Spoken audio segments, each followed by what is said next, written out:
Vamos começar. Antes de começar com o tema em si, eu gostaria de definir alguns termos. Quando eu falo, eu vou mencionar a Igreja Católica de vez em quando, e para mim é uma referência à Igreja Católica, e não à Igreja de Roma.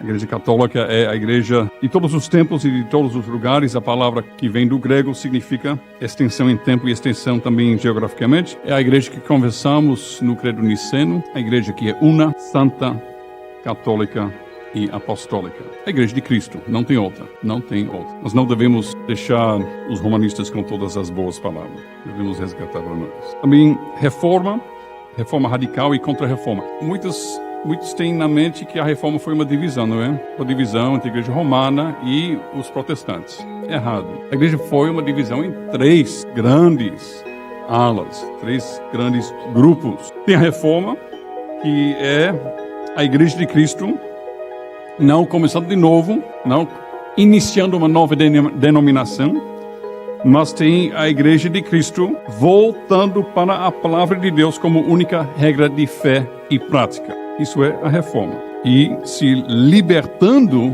da opressão da igreja de Roma e suas doutrinas humanas inventadas.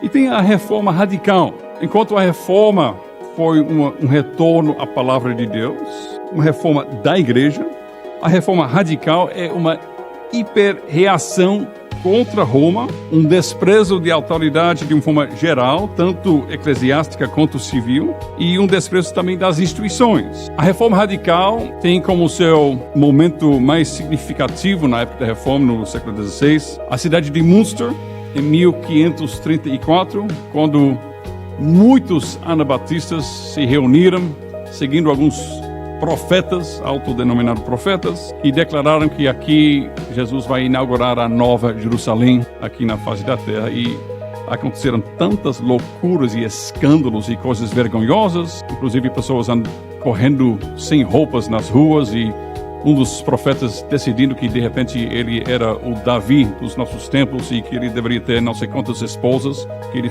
emprestou dos outros homens da cidade.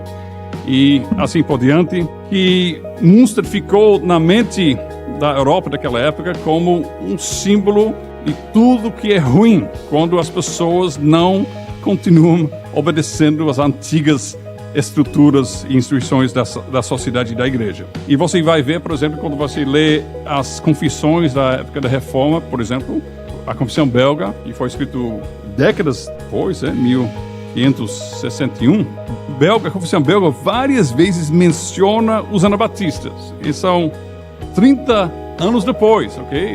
3 décadas depois. Mas faz questão de dizer, nós não somos como os anabatistas, que pensam isso, que fazem aquilo. Então, isso é a reforma radical, o movimento anabatista. E o terceiro grupo seria a contra-reforma, a igreja romana, que depois da reforma, em vez de se arrepender, em vez de abraçar a reforma, com teimosia, se atolou mais e mais no erro e declara, no Concílio de Trento, declara a reforma e o evangelho anátemas. No Brasil, nós temos Roma, a grande maioria da população ainda se identifica como católico romano. Nós temos a reforma radical, que está crescendo a todo vapor, tem dezenas de milhões de anabatistas em nosso país. Mas a reforma em si, a reforma bíblica e verdadeira, o Brasil não tem conhecido muito, nunca tem conhecido muito.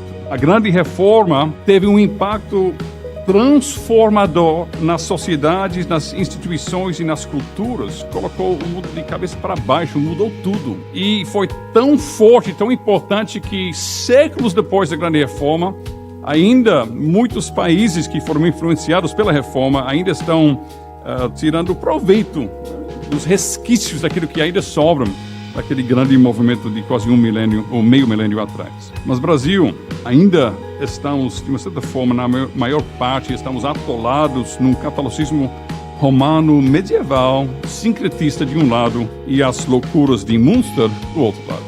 E não falta loucura em nossos tempos, em nosso Brasil, feita em um nome de Deus e do Evangelho. E eu proponho para vocês que o Brasil ainda carece de uma reforma que vai alcançar e atingir todos os aspectos da sociedade e da cultura.